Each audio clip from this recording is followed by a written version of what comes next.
Assalamu alaikum. Good morning, everybody. Good morning and welcome to Geo Pakistan with Huma and Abdullah. And finally, it is raining in Karachi.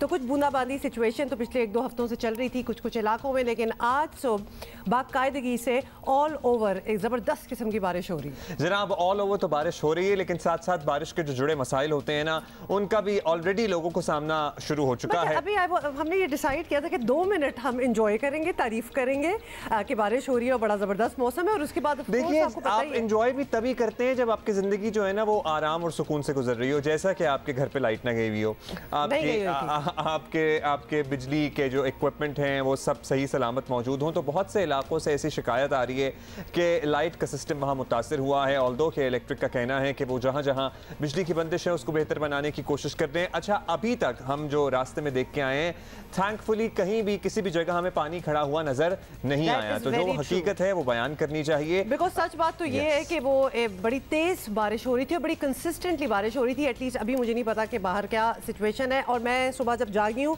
तो इसी खौफ से जागी हूँ। सबसे पहले तो टेरेस पे गए हैं देखने के लिए कि पानी जमा हुआ है कि नहीं, और it's so far so good. I would like it is Indeed so far so good. सुबह सुबह आप अचानक उठते हैं ना तो आपकी आंख तो इसलिए खुलती है कि टैंकी तो नहीं ओवरफ्लो हो रही। ये मेरे साथ हुआ है कि ये रात को टैंकी ऑन भूल गई हूँ और ये लीक कर रही है। और आपको पता है कराची में पानी इतना कीमती है, वैसे तो सिलसिला है नहीं, अगर एक बूंद भी टैंकी में से ओवरफ्लो हो जाए ना पानी तो आपको टेंशन पड़ जाती है, क्योंकि घर में लड़ाई चल जाती बहुत है महंगा पानी आता है। टैंकी बंद नहीं की, बट एनीवे जी वी आर एक्सपीरियंसिंग रेन, और कहा यही जा रहा है महकमा मौसमियात की तरफ से कि ये इस हफ्ते ये रहेगी बारिश। So it is going to be raining. और जो जानवर खरीदने के ख्वाहिशमंद अफराद हैं वो जरा खुश हैं, वो मुतमईन हैं, क्योंकि वैसे ही मिथ है कि हकीकत है क्या है, एक बनी हुई ये बात कि जनाब जब बारिश होती है तो मंडी का रेट टूट जाता है, तो क्योंकि जाहिर है कि व्यापारी जो होते हैं वो भी आपने तो ले लिया, अनकंफर्टेबल होते हैं। अब मुझे क्या पता था, वैसे बारिश की प्रेडिक्शन तो जो नसीब में होता है ना वो इंसान ले लेता है पहले, यह बात मुझे इस बात का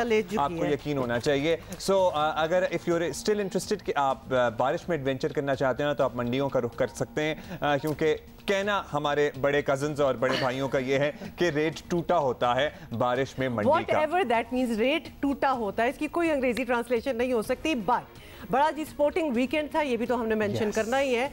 तो जोकोविच वन द विंबलडन, और पता नहीं मेरा ख्याल है कि 6th time Wimbledon and 20th time grand slam, कुछ इस किस्म के स्टैट्स हैं।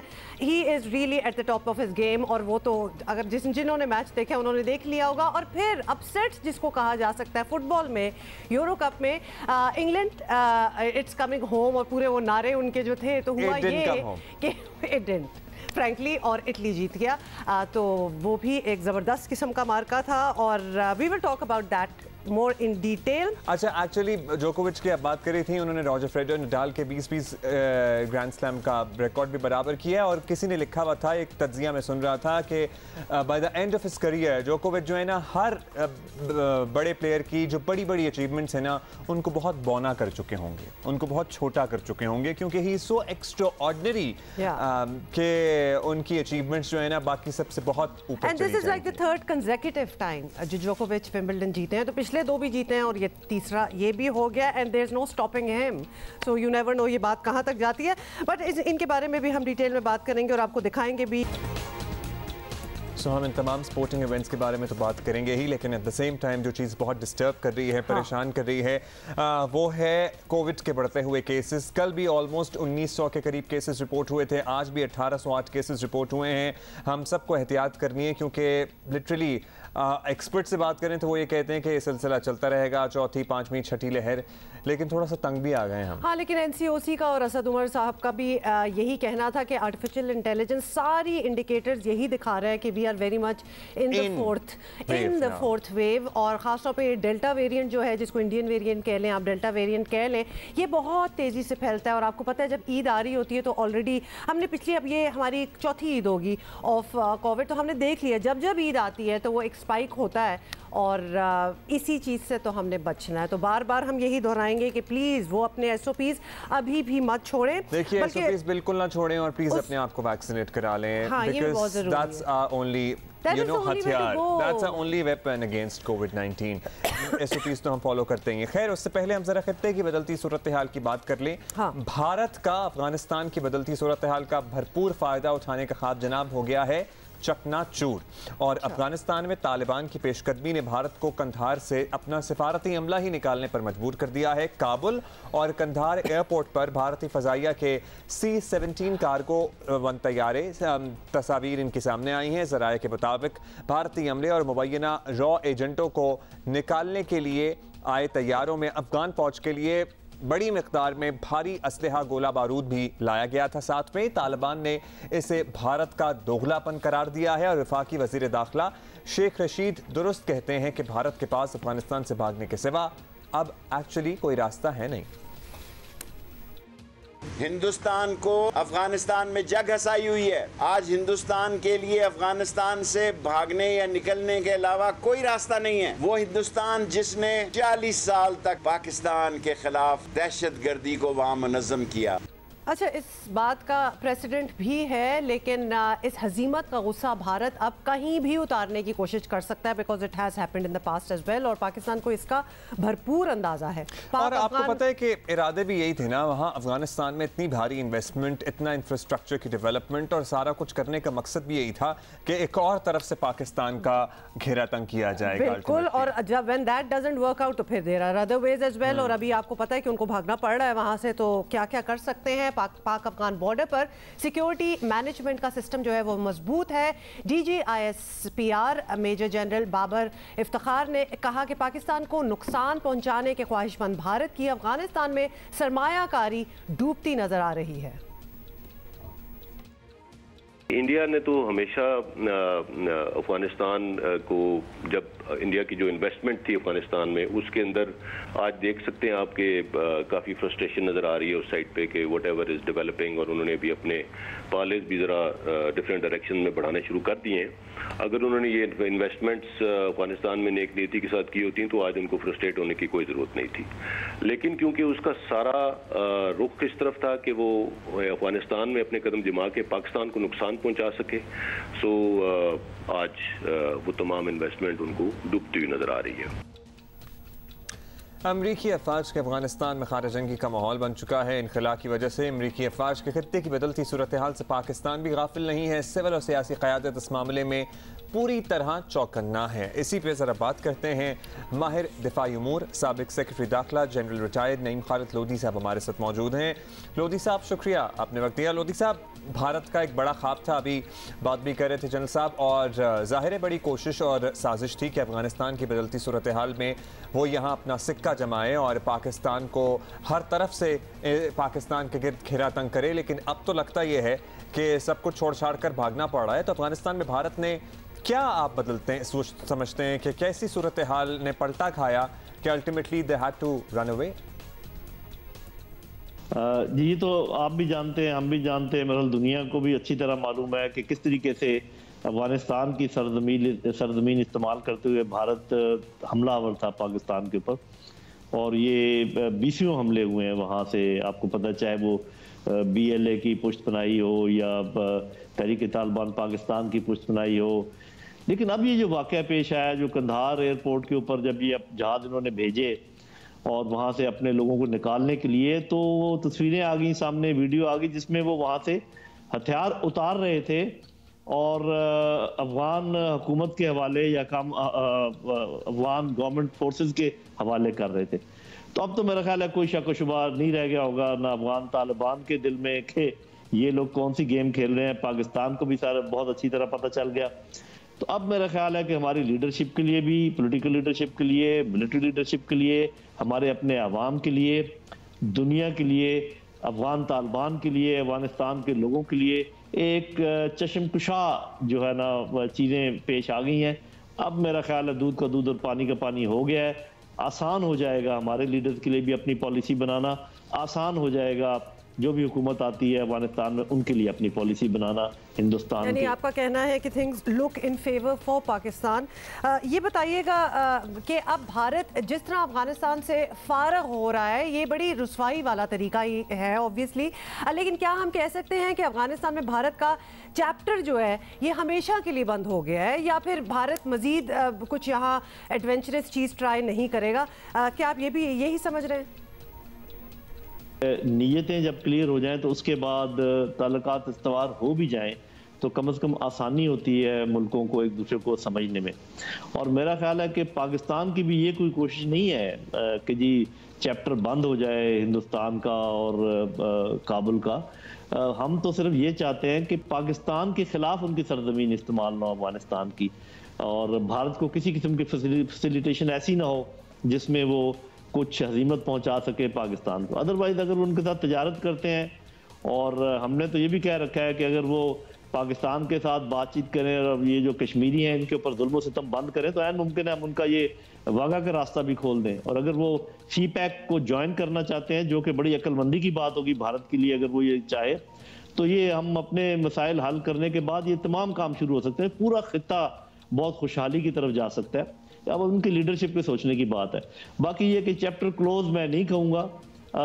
आप यूँ समझिए कि भारत के लिए कोई डिप्लोमेटिक मुश्किलात ज़रूर पैदा हो गई हैं। अब वो कैसे उनको अबूर करता है वो हम देखेंगे कि कौन सी हुकूमत आती है और वो कैसा रवैया भारत की तरफ रखती है। जी कैसे उनको अबूर करता है जो मुश्किलात पैदा हुई हैं। आपने कहा जी नीयत ज़रा वाज़े हो जाती है। आपको पता है कि कतर में कोशिश भी की जाती रही है भारतीय हुक्काम की तरफ से अफगान तालिबान से बातचीत करने की, मुज़ाकरात करने की, लेकिन एट द सेम टाइम अगर वो अफगान फौज को असलहा फराहम कर रहे हैं तो फिर अफगान तालिबान के लिए समझना ज़रा मुश्किल नहीं है कि भारत का झुकाव किस तरफ है। इंटेंशंस भी बड़ी क्लियर है एक्चुअली। अच्छा जनाब साहब ये भी प्लीज़ बताइएगा कि भारत को अफगानिस्तान में मसाइल का सामना हो, चीन से मार खाए या फिर अंदरूनी मसाइल हों, हर बार इस प्रेशर की खिफ़त मिटाने के लिए हमने देखा है कि पाकिस्तान के खिलाफ शरारतें शुरू की जाती हैं।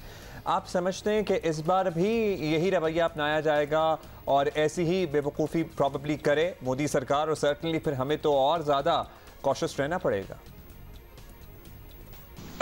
जी बिल्कुल, इसमें तो खैर कोई शक नहीं कि पाकिस्तान को चौकन्ना रहना पड़ेगा। लेकिन मैं तो उन लोगों में से हूँ जो इंतज़ार कर रहे हैं कि भारत कोई ऐसी बेवकूफ़ी करे जिसका आप जिक्र कर रहे हैं। उसकी वजह यह है कि देखें उनकी फ़ौज का मोराल इस वक्त बहुत डाउन है। उन्होंने चीन से मार खाई है, उनकी एयरफोर्स ने हमसे मार खाई है। वो जो नया इक्विपमेंट लेकर आ रहे हैं वो अभी मुकम्मल तौर पे उसको अब्जॉर्ब नहीं कर सके हैं। और एक और उनके ऊपर प्रेशर ये भी है कि अमेरिका के साथ चूँकि उनकी पार्टनरशिप है और अमेरिका अभी आपको पता है यहाँ से बोरिया बिस्तरा लपेट के जा रहा है, तो हो सकता है उनकी शय भी उनको हो कि वो पाकिस्तान के साथ कोई ऐसी छेड़खानी करें। फिर आपने देखा है कि उन्होंने हाल ही में ड्रोन्स का एक ड्रामा भी रचाया है। ऑलराइट, बहुत शुक्रिया।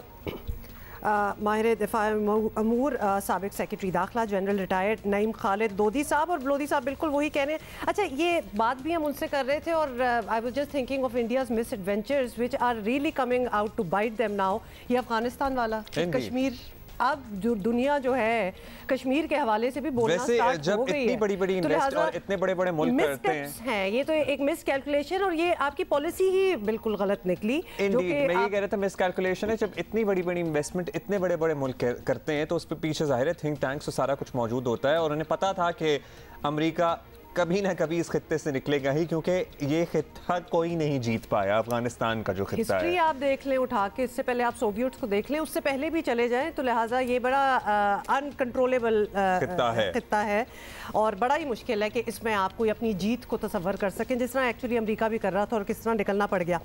अच्छा जी, अभी हम ले रहे हैं ब्रेक तो हम लेंगे, लेकिन साथ साथ हम एक हैप्पी बर्थडे कहना चाहेंगे दुनिया की सबसे कम उम्र नोबेल अवार्ड याफ्ता पाकिस्तान का फख्र मलाला यूसुफजई, जो आज अपनी 24वीं सालगिरह मना रही हैं। Happy birthday Malala. I cannot imagine, you know how young she used to be when she used to write for BBC, और सारी जहां से इनका पूरा किस्सा स्टार्ट हुआ तब से पता था कि ये किधर पहुंच रही है। नाउ शी इज माशाल्लाह a young woman, 24 years old and a recent graduate from Oxford University as well. Happy birthday Malala.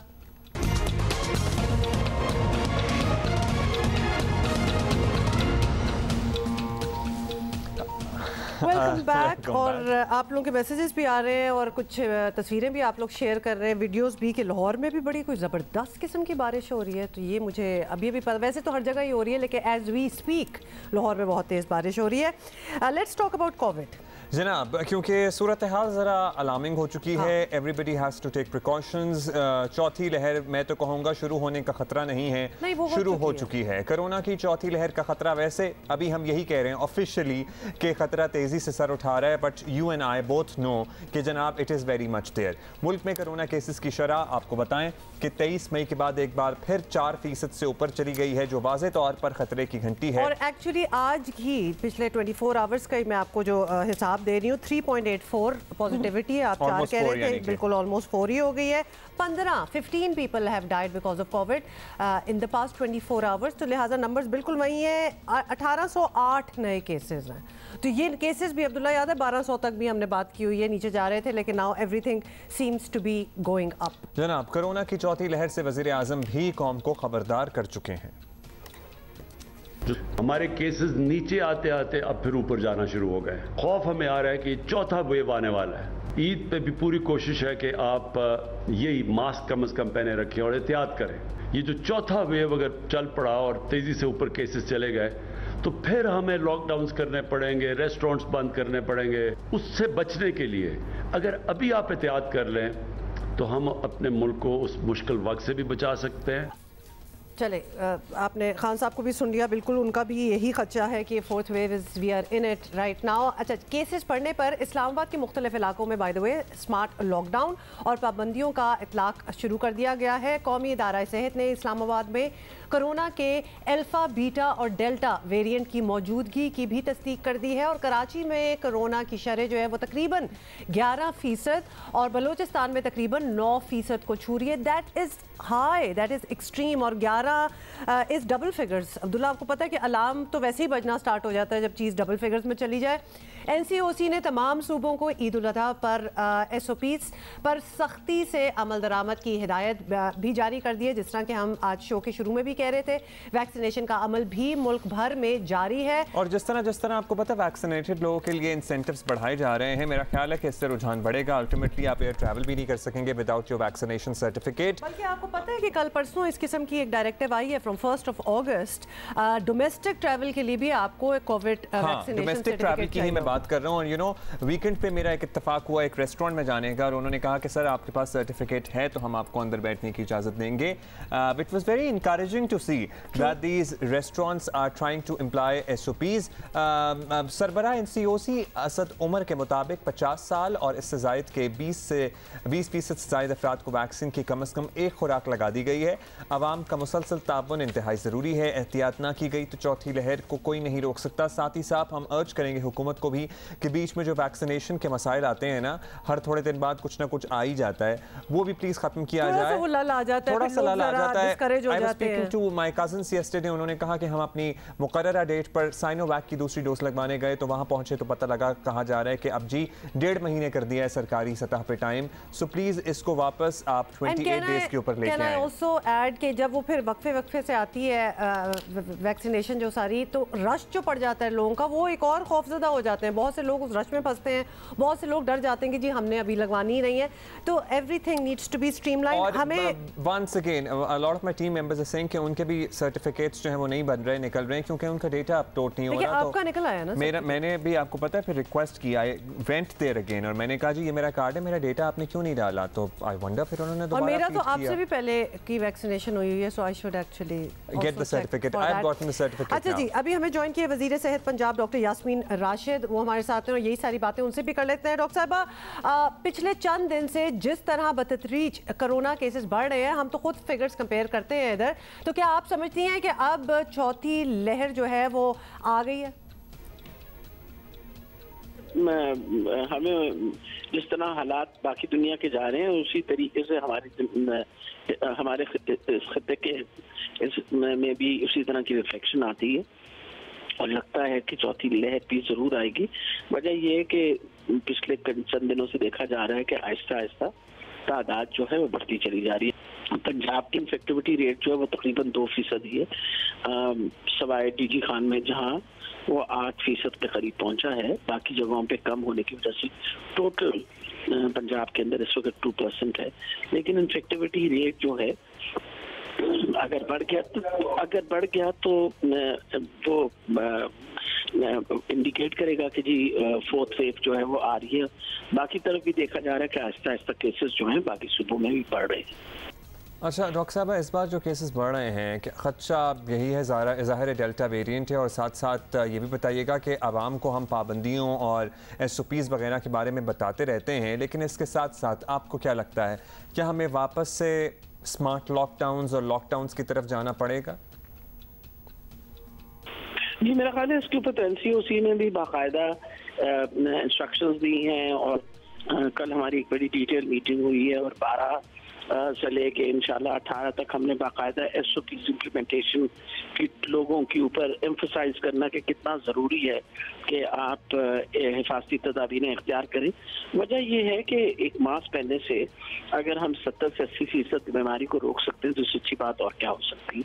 और इतनी अगर हिफाजती तदाबीर भी ना इख्तियार करें तो मेरा ख्याल है न सिर्फ हम अपने आप के साथ ज्यादती करते हैं, अपने सारे खानदान के साथ ज्यादती करते हैं, अपने दोस्त अहबाबों के साथ ज्यादती करते हैं। इस वजह से मास्क पहनना बहुत ही ज़रूरी है और उस पर हम एम्फसाइज करेंगे। लाहौर के अंदर तो हमने मुहिम शुरू कर दी है कि जी मास्क पहनने की मुहिम शुरू की है और इंशाल्लाह इसी तरह बाकी डिविजन्स में भी हम ये मास्क पहनने की मुहिम, सोशल डिस्टेंसिंग और फिर सबसे इम्पोर्टेंट चीज़ है इनकरेजमेंट करनी कि भाई हर बंदा जो अपने आप को वैक्सीनेट करवाए। वजह ये है कि यही तरीके हैं जिससे हम इस वबा से बच सकते हैं। अच्छा, फाइनली डॉक्टर साहब, अब कोविड तो रहा नहीं है क्योंकि अब तो वेरिएंट के हवाले से बात होती है, क्योंकि हमने ये भी देखा है कि बहुत से जो वैक्सीनेशन है कुछ वेरिएंट्स पे ज़रा ज़्यादा अच्छी काम करती हैं, कुछ नहीं करती, बहुत सी बातें हो रही हैं। तो खदशा ये है कि ये डेल्टा वेरिएंट जिसका जिक्र हो रहा है इसके केसेस बहुत ज़्यादा हो सकते हैं, तो ये वो वेरिएंट है जो ज़्यादा ख़तरनाक माना जाता है। क्या इस सूरत हाल के लिए हेल्थ सिस्टम तैयार है? जी अल्हम्दुलिल्लाह, अल्लाह ताला खैर रखे। अभी तक आपको पता है कि पिछले 1.5 साल के अंदर हमने बहुत हद तक अपना हेल्थ सिस्टम जो है उसमें बहुत बड़ी इंप्रूवमेंट लेके आए हैं। High dependency units, intensive care units, oxygenated beds, ventilators, इनकी तादाद बहुत हद तक बढ़ाई गई है। फील्ड हॉस्पिटल अभी भी हमने लाहौर के अंदर खासतौर पर जो हमेशा वो कहते हैं एपी सेंटर रहा है, वहाँ 350 बेड का प्रॉपरली ऑक्सीजनेटेड फील्ड हॉस्पिटल लहदा मुकम्मल तौर पर तैयार है। वो डेल्टा वेरिएंट ने जो तबाही लाया, क्योंकि है तो वो इंडियन वेरिएंट, उस इंडियन वेरिएंट की वजह से आपने देखा कि इंडिया के अंदर क्या हालात कितने खराब हो गए थे, क्योंकि इन्फेक्टिविटी रेट भी ज़्यादा है और उसकी विरुलेंस भी ज़्यादा है। इन चीज़ों को मद्देनजर रखते हुए अगर मरीजों की तादाद बहुत बढ़ जाए तो हमारे इंफ्रास्ट्रक्चर पे भी उसका प्रेशर आना शुरू हो जाएगा। इस वक्त जो हम एक्सपेक्ट करेंगे जी 4th ये वेव आ रही है, उसको मद्देनजर रखते हुए इस वक्त हम हिफाजती तदाबीर मैक्सिमम इख्तियार करें और उसके लिए बहुत ज़रूरी है वैक्सीनेशन करवाएं। आपको पता है कि इस वक्त हमारे पास पंजाब के अंदर तकरीबन 1 करोड़ और 2,70,000 लोग हैं जिनको ऑलरेडी वैक्सीन लग चुकी है। इंशाल्लाह अल्लाह ताला खैर रखे, जिस तरह पहले वेव्स में से हम सुरखू हुए, अल्लाह ताला खैर रखे कि हम इंशाल्लाह अगर सब मिलजुल के इस वबा के खिलाफ जंग करें तो बहुत हद तक काबू पा लेंगे। चलें, अल्लाह ताला हम पे कर्म अपना बनाए रखे। बहुत शुक्रिया आपका डॉक्टर यास्मीन राशिद साहिबा हमारे साथ मौजूद थी। लेकिन ये जो कहते हैं ना हम अपनी तदबीर तो कर रहे हैं लेकिन किस्मत भी हमारा साथ दे रही है।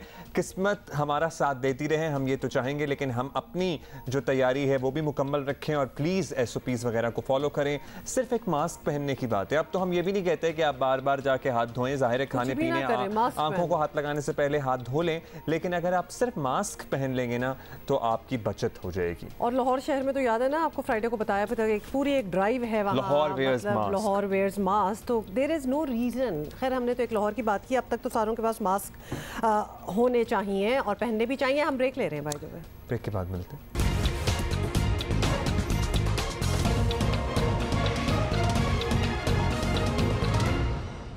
फुटबॉल की बात करेंगे जनाब। वैसे कितने स्पोर्टिंग इवेंट थे कि इंसान किस किस को फॉलो करता। सो आपने किस किस को फॉलो किया आप बताइएगा। मैंने चूंकि सूट पहना हुआ इसलिए मैंने विंबलडन देखा क्योंकि आपको यही लग रहा था ना कि आप ये पूछ रहे थे कि फुटबॉल में लोग इस तरह नहीं पहन रहे और वहाँ पहन रहे। But anyway we have a guest on this as well. जैसे कि आपको पता ही, हमने पहले बताया था कि इटली यूरो कप का चैंपियन बन गया है और यूरो कप होम नहीं रोम पहुंच गया। सनसनीखेज मुकाबले का फैसला पेनल्टी किक्स पर हुआ और इटली ने फाइनल 2 के मुकाबले में 3 गोल से जीत लिया। इसी पे बात करते हैं। मोहम्मद ईसा फॉर्मर कैप्टन पाकिस्तान हमारे साथ मौजूद हैं। बहुत शुक्रिया आपका ईसा। बताइएगा कौन कौन आपने सारे देखे, अर्जेंटीना वर्सेस ब्राज़ील और फिर इटली वर्सेस इंग्लैंड, कौन सा मैच ज़्यादा एंटरटेनिंग लगा आपको? बिल्कुल दोनों मैच देखा था और दोनों मैच बहुत बड़े मैच थे जिनके लोगों ने एंजॉय भी किया और खासकर ब्राज़ील और अर्जेंटीना का जो मैच था उसमें क्योंकि लोग जो है ना ज्यादा सपोर्ट मेसी को कर रहा था कि मेसी एक बहुत बड़ा प्लेयर है, उसके पास अपने कंट्री के लिए कोई टाइटल नहीं है और फाइनली वो हो गया। हाँ, तो मैच वो भी अच्छा रहा है और कल का आज का जो मैच था वो भी बहुत जबरदस्त मैच हुआ है। वैसे लोग तो कहते थे कि फेवरेट इंग्लैंड है और इंग्लैंड ने जो फर्स्ट हाफ खेला है बहुत ही जबरदस्त अटैकिंग फुटबॉल खेला है। मगर अच्छा ईसा, ये जो लोग नहीं समझते फुटबॉल को या इवन जो समझते हैं, ये पेनल्टी किक्स पे डिसीजन होना कि कौन जीत रहा है कौन नहीं, ये बड़ा मुश्किल है बिकॉज उसको डिफेंड करना और उसके साथ गोल होना हो भी जाते हैं और गोलकीपर पे कितना प्रेशर है, मतलब कितना प्रेशर होता है, ये हम आपसे समझना चाहते हैं। बिल्कुल, पेनल्टी किक्स तो इस तरह होता है कि प्लेयर के ऊपर भी प्रेशर होता है जो पेनल्टी मारते हैं और जो कीपर है उसके ऊपर भी। मगर कल के मैच में जिस तरह इंग्लैंड ने मतलब खेला है फर्स्ट हाफ और सेकंड हाफ में जो है ना हमेशा की तरह ये डिफेंसिव लाइन पे आ गया था, तो उसकी वजह जो है ना इनको गोल भी पड़ा है और साथ ही जो है ना इंग्लैंड की कीपर ने दो बहुत अच्छे सेव किया है। तो पेनल्टी किक्स में हम ये महसूस कर रहा था कि जो इंग्लैंड का कीपर है उसका मोरल बहुत हाई था, तो उसने तो अपना पेनल्टी किक्स पे अपना काम दिखाया। 2 पेनल्टी रुके है, 5 पेनल्टी भी रुका है, जो इंग्लैंड को लीड फील्ड में भी लीड मिला है और पेनल्टी किक्स में भी लीड मिला है। बदकिस्मती से इंग्लैंड की टीम ने फायदा नहीं उठाया। बाकी तीनों प्लेयरों ने लगातार 3 पेनल्टी मिस किया है, जो कि चेंज पे आए थे ना, ये तीनों प्लेयर फ्रेश भी थे, इतने थकावट में भी नहीं थे और उन्हीं प्लेयरों ने जो है ना पेनल्टी मिस किया जो इंग्लैंड की शिकस्त का सबब बन गया। यानी कि प्लेयरों का ज्यादा कसूर है, कीपर का कोई कसूर नहीं है इस दफा ये जो फैसला हुआ। कीपर ने तो 2 पेनल्टी रुके। अच्छा, ये जब स्ट्राइकर और अभी हम पेनल्टीज की बात ही कर रहे हैं, तो जब वो मिस कर देता है तो उसके बाद उसके करियर और उस पर जो प्रेशर होता है वो किस तरह ओवरकम करते हैं? बिकॉज ऑब्वियसली इधर तो आपको पता है कि एक तो इंग्लैंड के जीतने के बाद वहाँ के जो शायकीन थे काफ़ी उन्होंने तोड़ फोड़ और मारा मारी भी की, तो वो तो मशहूर है इस चीज़ के लिए भी। तो क्या वो फिर सोचते हैं कि ये किस किस्म का प्लेयर है जिससे मिस हो गया? और साथ ही क्या होम ग्राउंड का कोई एडवांटेज होता है, क्योंकि अपेरेंटली हुआ नहीं हुआ बिल्कुल। तो ये तो आपकी बात बिल्कुल ठीक है, जब प्लेयर पेनल्टी मिस करते हैं ना, फिर इस तरह इवेंट्स में जो फाइनल हो, जो मतलब पूरी मुल्क की उससे आपसे एक तो हो, तो फिर हमेशा जो है ना प्लेयर पछतावे का शिकार होता है। जब तक ये जिंदा रहेगा ये हमेशा याद करेगा कि ये जो पेनल्टी हमने मिस किया है, मतलब लाजमी जो है ना अफसोस करेगा। और दूसरी बात ये कि इंग्लैंड टीम जो है ना हमेशा जब भी गोल करते हैं ना, ये डिफेंसिव पोजीशन पे आ जाते हैं, यही इनकी शिकस्त बन जाता है। जिस तरह वर्ल्ड कप में हुआ है सेमीफाइनल में, इस तरह बहुत से मैचेस हमने इंग्लैंड की देखे हैं कि गोल करने के बाद ये डिफेंसिव स्ट्रेटेजी पे आ जाता है। तो ये ईसा बहुत बहुत शुक्रिया हमसे बात करने का, और ज़बरदस्त बात सीखने वाली ये है कि 2018 में इटली क्वालिफाई भी नहीं कर सका था to be a part of the Euro Cup या वर्ल्ड कप, और अब देखें जीत भी चुके हैं। जबरदस्त ब्रेक ले, फाइनली मेसी भी अपने मुल्क के लिए कोई बड़ा टाइटल उठा सके। We'll see you in the second hour of Geo Pakistan.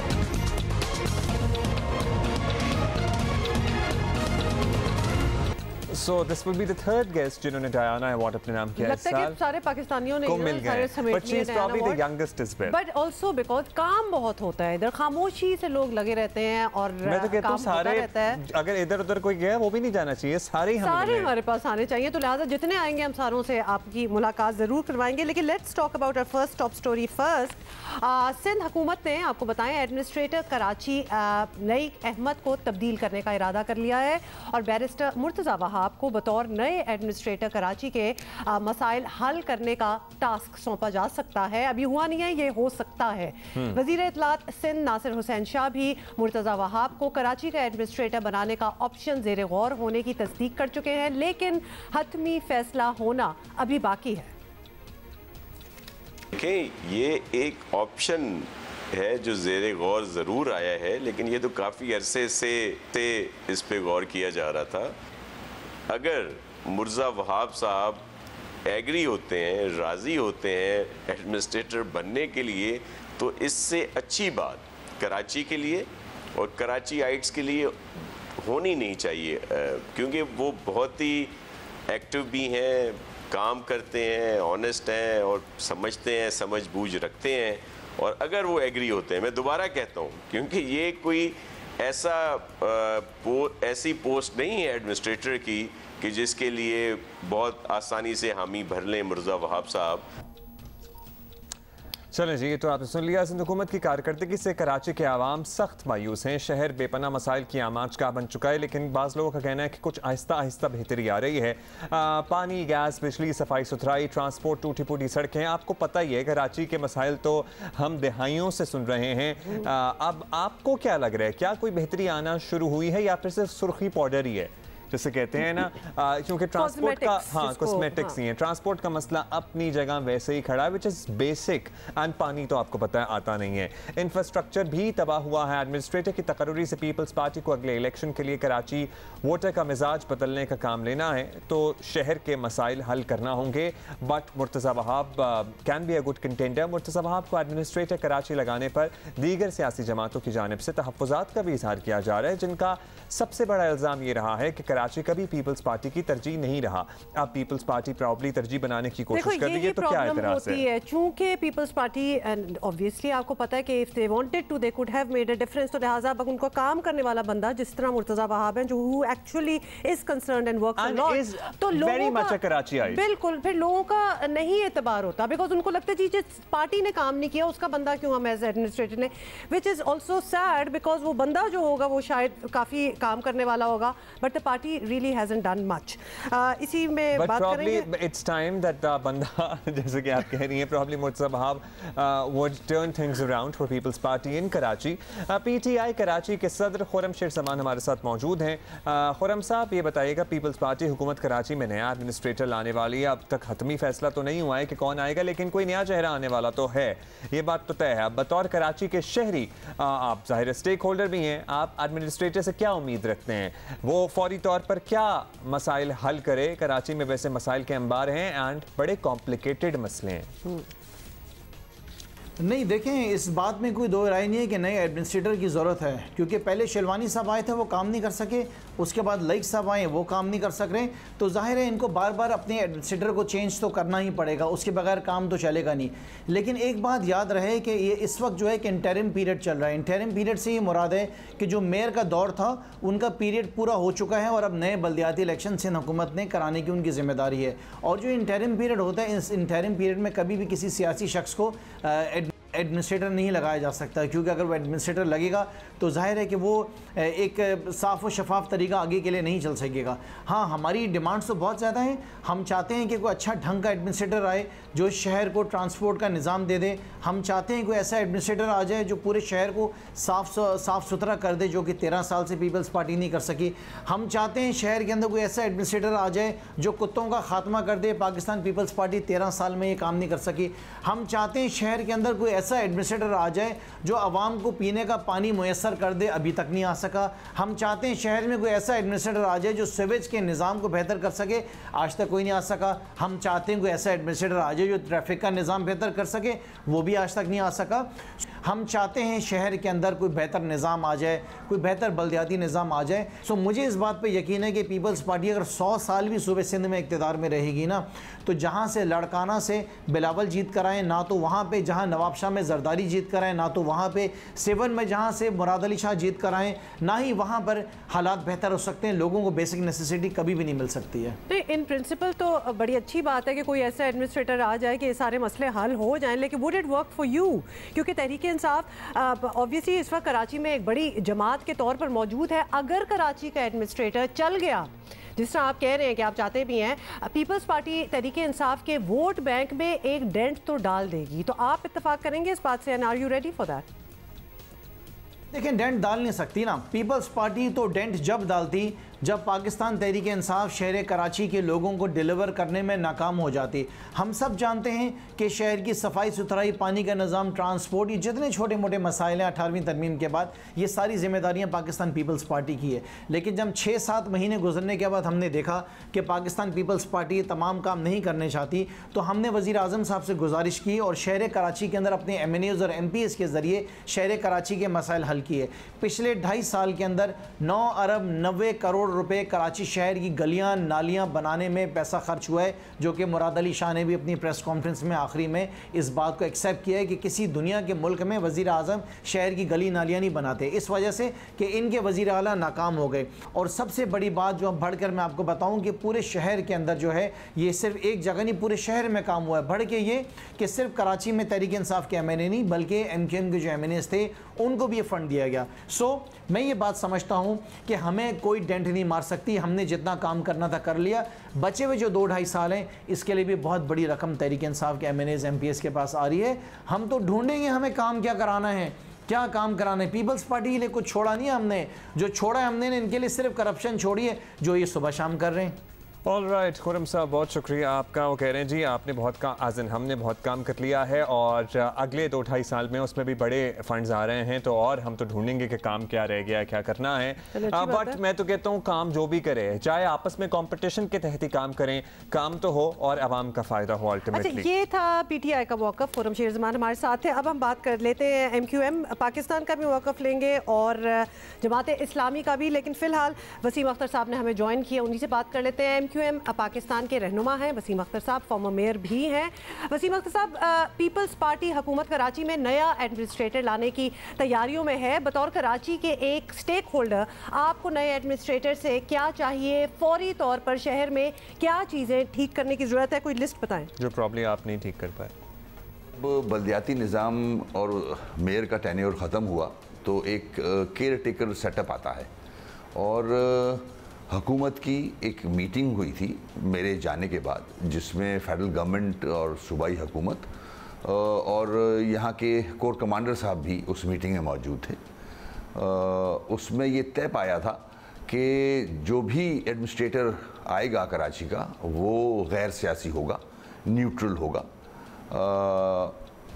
एक तरीका बना हुआ है कि जब भी नेशनल गवर्नमेंट ख़त्म होती है या प्रोविंशियल, तो एक केयर टेकर सेटअप आता है जो कि न्यूट्रल होता है। मेरी तो एक्सपेक्टेशन, अगर पीपल्स पार्टी की गवर्नमेंट जो एडमिनिस्ट्रेटर लाना चाह रहे हैं उनसे तो मेरी एक्सपेक्टेशन कुछ भी नहीं है, क्योंकि मुझे तो मैंने तो आंखों से देखा है performance of the government, Peoples Party government. Since last 13 years, their bad governance is on the record. इसके रिमार्क्स मौजूद हैं सुप्रीम कोर्ट के, दुनिया देख रही है, कराची तो तबाह किया है। तो मुझे तो कोई एक्सपेक्टेशन नहीं है, बल्कि ये एक पॉलिटिकल एजेंडा है पीपल्स पार्टी का जो कि वो लेके आना चाहते हैं। अच्छा सर, ये बताइएगा कि MQM के पास खुद इस शहर का निज़ाम साल साल किसी न किसी शक्ल में रहा है। आप अपने इख्तियारात ना होने की बात तो हमेशा करते रहे हैं, लेकिन उससे पहले माजी वाला आप ज़माना ना भूलें जब आप इस शहर के अकेले करता धरता थे। मतलब MQM के कहने पर ये शहर खुलता और बंद होता था। We should never forget that. आपको लगता है कि एक एडमिनिस्ट्रेटर ये मसाइल हल कर सकता है जिसकी डिमांड की जा रही है, या निज़ाम अब बदलना पड़ेगा? देखें, अगर इसमें सिंसेरिटी होती पीपल्स पार्टी की हुकूमत में तो सबसे बड़े स्टेक होल्डर MQM है। हमारे पास 2/3 मेजॉरिटी थी, 6 ज़िलों में से 4 ज़िले हमारे पास थे। हमसे कंसेंट करते, हमसे बात करते और हम एक मुत्तफ़िका डिसीजन लेते कंसेंसस के साथ, एक एडमिनिस्ट्रेटर इस शहर को देते। मगर मैं नहीं समझता कि सिंसेरिटी नज़र आ रही है।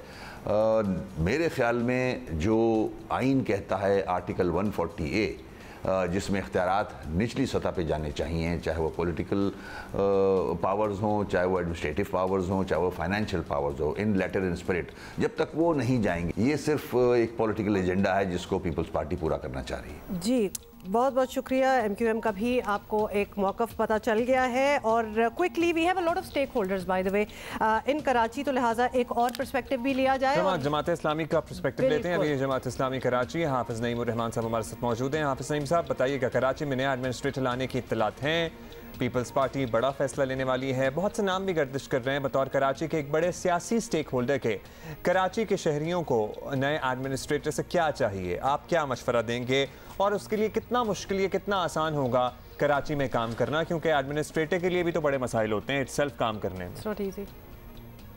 देखें, ज़ाहिर है जो एडमिनिस्ट्रेटर अपनी पार्टी का लगाने की कोशिश पीपल्स पार्टी कर रही है, उससे हम क्या तवक्को रखेंगे? पीपल्स पार्टी ने 13 साल में कराची को क्या दे दिया है कि अपनी पार्टी का बंदा एडमिनिस्ट्रेटर बनाने के बाद वो कोई डिलीवर कर सकते हैं? हमें नाम से और किसी फ़र्द से मसला नहीं है। बहसियत मजमूई जो पीपल्स पार्टी का कंडक्ट है वो तो कराची दोस्त कंडक्ट नहीं है, बल्कि सब कुछ कराची से हासिल करते हैं। 95% रेवेन्यू कराची जनरेट करके देता है और कराची के लोगों को नौकरियां तक नहीं देते। कराची में कोई डेवलपमेंट का काम नहीं करते, कराची के ऊपर बजट खर्च नहीं करते, करप्शन यहाँ करते हैं, लूटमार यहाँ करते हैं। तो मैं पीपल्स पार्टी के किसी भी एडमिनिस्ट्रेटर से क्या तवक्को रखता हूँ? अच्छे बुरे लोग हर जगह होते हैं, लेकिन पीपल्स पार्टी का पूरा निज़ाम करप्शन का निज़ाम है, ऊपर से लेकर नीचे तक यहाँ पर जो है वो हिसाब किताब चलता है। तो ज़ाहिर है इसके नतीजे में किसी भी अच्छाई की तवक्को पीपल्स पार्टी से ना 13 साल में रही है, ना उन्होंने कुछ डिलीवर किया है।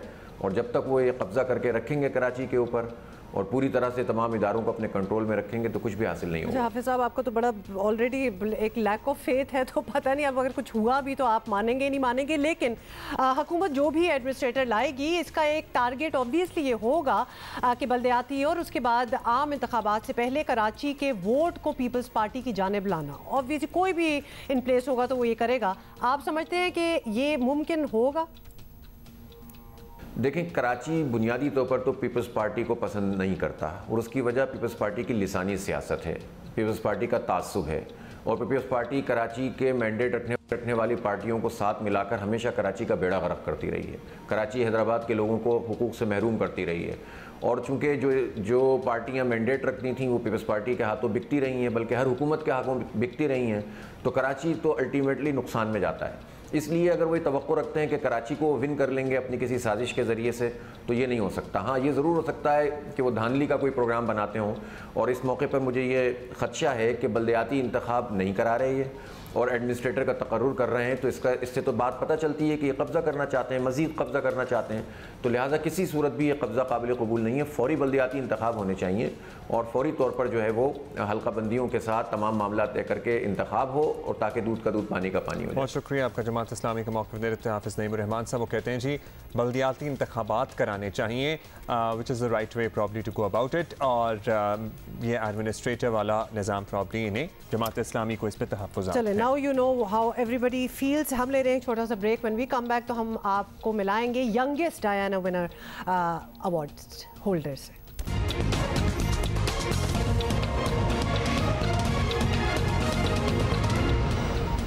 Welcome back. अच्छा जी, कुछ खूबसूरत चीज़ें और कुछ कहते हैं ना कि आप लाहौर से तो निकल सकते हैं लेकिन आपके अंदर से लाहौर कभी नहीं निकल सकता। कौन कह रहा था? वैसे ही जो लाहौर में पैदा हुए पले बड़े लोग हैं वो दुनिया में कहीं भी चले जाएं, they would always miss Lahore. That is very true. और जब चीज़ें इतनी खूबसूरत और इतनी अच्छी लग रही हो तो दे डेफिनेटली डू। फिर और भी यादें आती हैं अंदरून लाहौर के इलाके दिल्ली गेट में एक गली जिसका नाम क्या है? जनाब सुरजन सिंह है। If we are pronouncing it rightly, Surjan Singh बिल्कुल सही लिखा हुआ है। और जहां खूबसूरत रंगों के दरवाजे, बड़ी बड़ी खिड़कियां, ऊंचे रोशनदान अपनी अलग ही शान दिखा रहे हैं। और ये actually we wanted somebody to go and capture this for us. तो किया किसने जी? नुमाइंदा जियो न्यूज़ आजम मलिक हमें बता रहे हैं कि क्या माहौल है यहाँ पे। पुराना लाहौर, खूबसूरत जगह है। आपको लिए चलेंगे। ओवर टू यू आजम। उन्हीं से सुन लेते हैं। जी बिल्कुल, अगर आप लाहौर को जानते हैं तो अंदरून लाहौर का नाम सुनते ही तंग गलियाँ, ट्रैफिक का इज़्दिहाम और इसके साथ साथ दीगर मसाइल आपके जहन में जैसे उभर आते हैं। लेकिन ये तस्वीर का एक रुख है, तस्वीर का दूसरा रुख बहुत ही खूबसूरत और बहुत प्यारा है। कदीम लाहौर में अंदरून दिल्ली दरवाज़ा में दाखिल हों तो इंतहाई दाएँ जानब ये हकीम सुरजन सिंह की गली में मैं खड़ा हूँ। जो स्याह यहाँ पर आता है इस जगह का माहौल और इन्वायरमेंट उसे अपने शहर में जकड़ लेता है। तुर्क तर्ज तामीर की सुर्ख ईंटों का फ़र्श यहाँ पर बिछाया गया है और इसके साथ साथ मुअल्लक गुलदस्ते बड़े झरोकों में यहाँ आने वालों को वापस नहीं जाने देते हैं। जर्मन एम्बेसी के तावन से इस जगह को 2010 में शुरू किया गया था। 57 गलियाँ और 800 के करीब इमारतों की बहाली का काम किया गया। यहाँ पर सफाई के बेहतरीन इंतजाम किए गए हैं।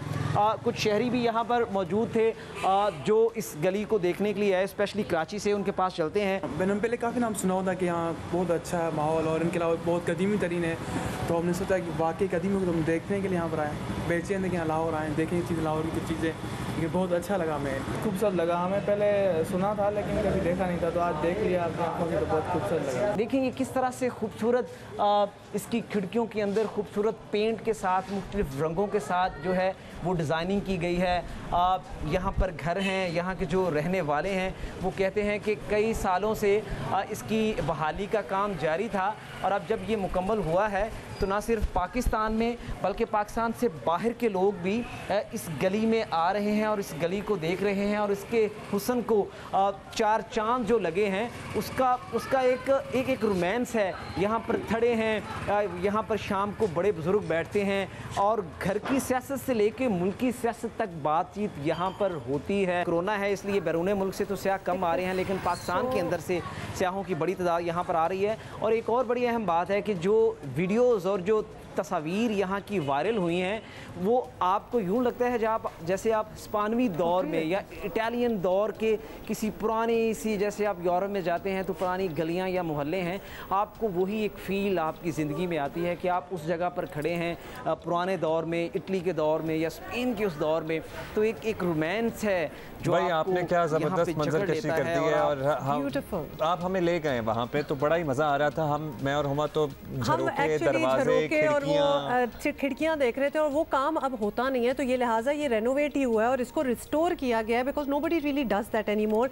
It looks beautiful. और साथ ही जो बिहार के दरवाजे और खिड़कियां कहाँ बनती हैं वैसे, कहाँ होगी, लेकिन जो इर्द गिर्द और गलियां और इतना बड़ा अंदरून शहर लाहौर, तो लिहाजा अपनी मदद आपके तहत भी कुछ ऐसी लुक निकाली जा सकती है। So this is a good example which has been given to the rest of the people कि प्लीज ऐसे रखिए। और आपको याद है ना, इसी तरह बैक इन द डे 2010 में गवाल मंडी फूड स्ट्रीट जब डेवलप की गई थी तो वहाँ पे भी तमाम इमारतों को रिस्टोर किया गया था, लेकिन पूरा अंदरून शहर, अंदरून लाहौर ही ऐसा है। 57 गलियां बाय द वे आज़म बता रहे थे कि रिस्टोर की गई हैं, जिसमें मुतादिद सैकड़ों इमारतें हैं। तो जिनकी इमारतें हैं भाई एंजॉय करें और इसको मेंटेन करें, खुद से मेंटेन करें। वही बात है, कंपैरिजन आज़म भी यही बता रहे थे कि जब ओल्ड सिटी यूरोप कहीं आप फिरे ना तो आप मतलब एकदम आपका वहां से निकलने का दिल नहीं करता, बिकॉज इतना खूबसूरत लगता है, बिकॉज मॉडर्न भी होता है और ये इतना अच्छी तरह पुराने ज़माने की चीज़ें रिस्टोर भी हुई होती हैं, and we have the exact same things, we just need to take care of them. और एक और जगह जिनको हमने टेक केयर करनी है इज आर नॉर्दर्न एरियाज। हाँ, और वहाँ गंद नहीं फैलाना है। ईद उल अज़हा के साथ साथ आपको पता है कोरोना फैलाव में मजीद इजाफे का खदशा भी है। लॉकडाउन में ऑल्दो नरमी है, लेकिन अवाम की बड़ी तादाद सयाहती मकामात का रुख कर रही है। हर बंदा ऐसा लग रहा है कि किसी न किसी सयाहती मकाम पर पहुँचा हुआ है या होकर आ गया है। और क्या ईद पे मुमकिन तौर पर मुझे तो लग रहा है स्मार्ट लॉकडाउन वाली कैफियत होगी, क्योंकि हर दफ़ा ईद पर एक्चुअली टूरिज्म वगैरह ज़रा रिस्ट्रिक्ट कर दिया जाता है। इस दफ़ा क्या होगा? खैर, गिलगित बल्तिस्तान, आज़ाद कश्मीर और KP में सयाहों की होटल बुकिंग के लिए वैक्सीनेशन ऑल्दो अब लाजमी करार दी गई है। बिल्कुल, सयाहती मकामात के दाखिली रास्तों और होटलों में वैक्सीन सर्टिफिकेट की तस्दीक की जाएगी, और बस अड्डों, रेलवे स्टेशन, ट्रांसपोर्ट, मस्जिदें और बाजारों में भी SOPs पर अमल की हिदायत की गई है। और आपको पता है गिलगित और स्कर्दू की फ्लाइट नहीं ले सकते हैं unless and until you show that certificate। खिलाफ वर्जी करने वालों के खिलाफ सख्त कार्रवाई भी होगी, और जिला इंतजामिया के लिए तफसीली चेक लिस्ट जो है वो जारी कर दी गई हैं, और लोगों का तहफ़्फ़ुज़ यकीनी बनाने के लिए हर जगह इंतज़ामिया को भरपूर तैयारी रखना होगी, बिकॉज उनकी तरफ से भी ये कंप्लेंट आई है कि जी बाकी मुल्क से सारे सयाह आ जाते हैं, गंद भी फैलाते हैं, और of course we are not sure if they are infected or not, तो इट इज़ आवर रिस्पॉन्सिबिलिटी। तो हम जा रहे हैं तो we have to show our certificate. जनाब, सबसे पहले सवात चलते हैं। Swat is beautiful. महबूब अली में बताएंगे कि वहाँ होटल बुकिंग रेट क्या चल रहे हैं, रश पड़ता है, क्यों महंगाई भी बढ़ गई है, और क्या इंतजाम हैं। ओवर टू यू महबूब। जी बिल्कुल हुमा और अब्दुल्ला, इस वक्त सूरत हाल ये है कि वादी स्वात में जुलाई की इस महीने में सयाहों का एक सैलाब उमड़ आया है। ख़ासतौर पर जब से स्वात मोटरवे बन गया है और उसके बाद स्वात की मज़ाफ़ाती इलाकों वादी कलाम और मनजबा तक जो जाने वाले सड़कें और रास्ते जो है उनकी बहाली के बाद सयाहों की बड़ी तादाद अब स्वात के मज़ाफ़ाती इलाकों का रुख कर रहे हैं और वहाँ की हसीन मनाजिर से खूब लुत्फ़ उठा रहे हैं। इस वक्त मैं फ़िज़ागट के मकाम पर दरिया स्वात के किनारे मौजूद हूँ, और यहाँ पर भी आप देख सकते हैं कि मुल्क भर के सयाह जो है बड़ी तादाद में यहाँ पर मौजूद है, जो कि यहाँ पर इन यकबस्ता हवाओं से खूब लुत्फ़ उठा रहे हैं। तमाम जो सबसे अहम मसला है इस वक्त सयाहों को वो ये है कि जो सयाह इन दिनों मनमजब और कालाम का रुख करते हैं, तो आमतौर पर जब वहाँ पर 4 से 5 हज़ार रुपये में जो कमरे मिल जाते थे, तो अब जब सयाहों की तादाद में इजाफा हुआ है तो होटल मालिकान ने होटल के कमरों में तकरीबन 15 से 20 हज़ार रुपए तक का इजाफा कर दिया है, जिसके बाईस सयाहों को शदीद मुश्किलात का सामना है। ताम इसके बावजूद भी सयाहों की बड़ी तादाद हसीन मकामात का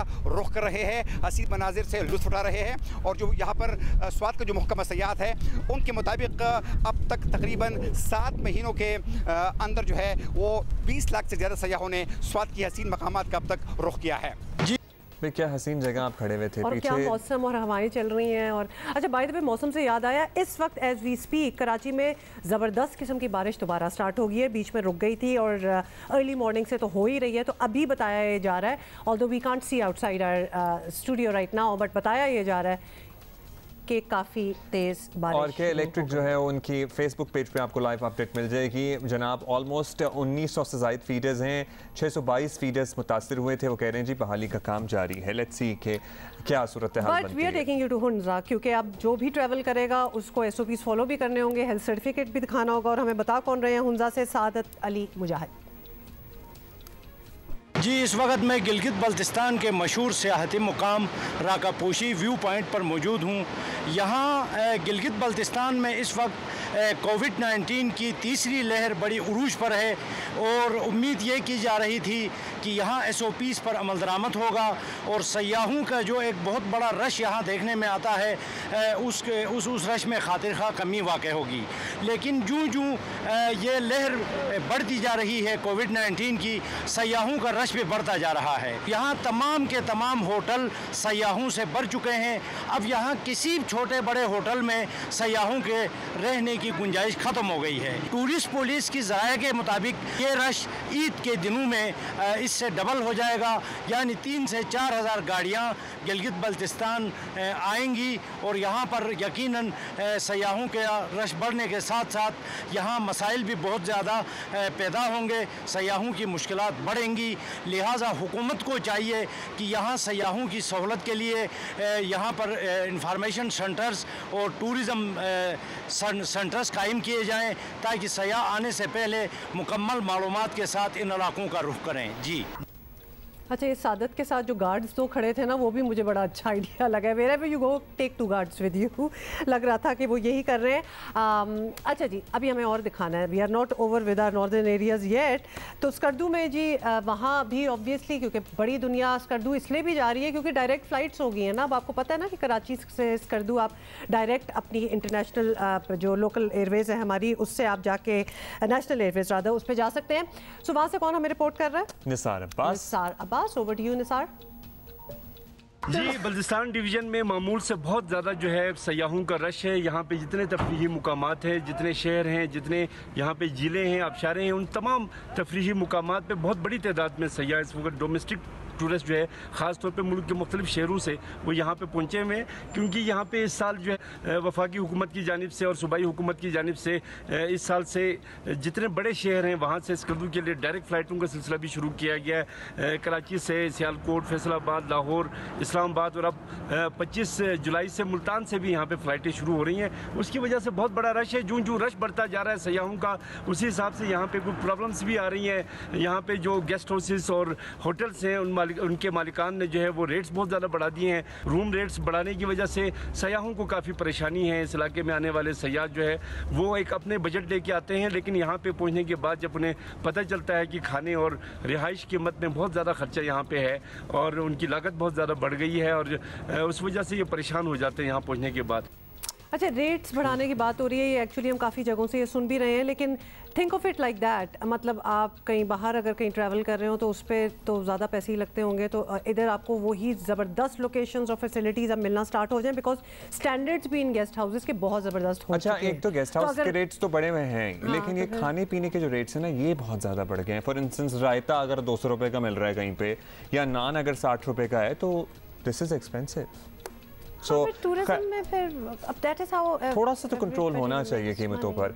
खैर, मरी जाएंगे और वहाँ जाएंगे हमें लेके आबिद अब्बासी। ओके, मक्का कोसार मरी का गरमाई सीज़न इन दिनों अपने अरूज पर है। मुल्क भर से बड़ी तादाद में सयाह जो हैं वो यहाँ पहुँच रहे हैं और जिसकी वजह से यहाँ की जो रौनकें हैं वो एक अर्सा से मांद पड़ी हुई थी, फिर से बहाल हो गई हैं। और यहाँ ये मैं बताता चलूँ कि इस वक्त ट्रैफिक जो है वो बुरी तरह जाम है, जगह जगह ट्रैफिक फंसी हुई है, सयाहों को मुश्किलात का सामना हो रहा है और मिनटों का सफ़र को घंटों में तय कर रहे हैं। और यहाँ एक और बात बताता चलूँ कि मरी में पानी की इस वक्त शदीद किल्लत है। सयाह जो जिनके अपने यहाँ घर हैं, फ्लैट हैं, वो पानी ना होने की वजह से वापस अपने शहरों को लौट रहे हैं। जी इतना शोर था, आई एम सॉरी, लेकिन मुझे तो कौन सा सयाहती मकाम लग रहा था? बिल्कुल लग नहीं रहा था, और बल्कि मुझे तो उल्टा वो सारी ट्रेजेडीज याद आ गई, all the times that I have been stuck in traffic in इस वाले चौक पे ना। और इस चौक पे जब आप ट्रैफिक में फंसते हैं ना, तो इससे बेहतर है बंदा कराची या लाहौर में फंस जाए। नहीं, और फिर आपका दिल चाहता है फिर गाड़ी छोड़ो और पैदल नीचे उतरना स्टार्ट हो जाओ, बिकॉज ये बड़ा ही अनोइंग किस्म का ट्रैफिक जैम होता है। और this is like right when you enter मरी। Okay, thank you all of everybody who has told us कि क्या सिचुएशन है। बस हमारी सयाहों से गुजारिश है कि आप जाएं तो सफाई का ज़रूर ख्याल रखें और मास्क पहने। वहाँ के लोकल्स जो हैं उनको तो मसले में ना डालें ना, just because you want to have fun. तो मास्क पहने, वैक्सीनेटेड आप हैं, आप ठीक है, आपने हेल्थ सर्टिफिकेट लेके जा रहे हैं, प्लीज़ ये चिप्स के रैपर और पानी की बोतलें, जूस के डब्बे, ये अपने साथ एक बैग रखें और जगह जगह ये चीज़ें ना फेंकें, अपने साथ बैग में जमा करके वापस लेके आएं। एक्चुअली ब्रेक ले रहे हैं।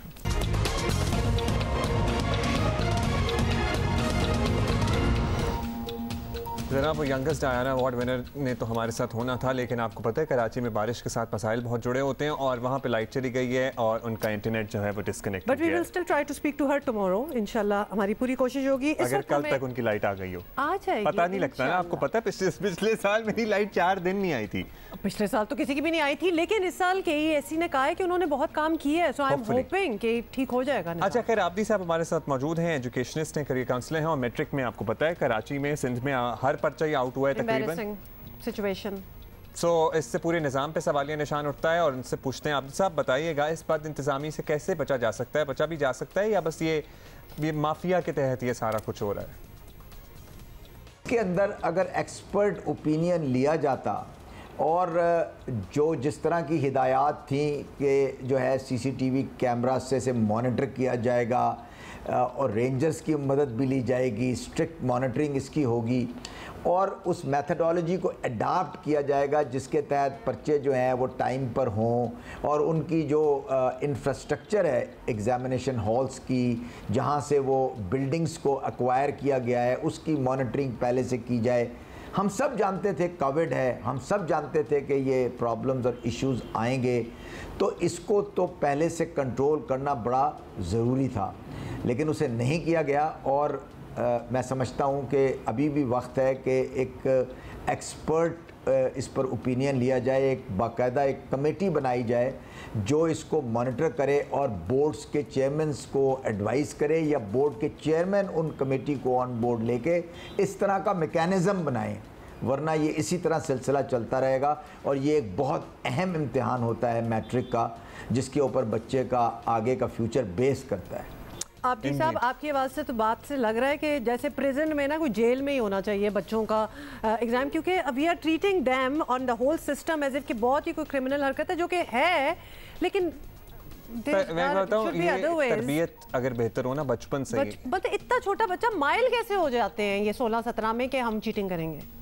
अच्छा जी, we gonna see you tomorrow और मौसम एंजॉय कीजिए, stay safe, wear a mask क्योंकि कोरोना की चौथी लहर आ गई है। ट्रू, खुदा हाफिज़।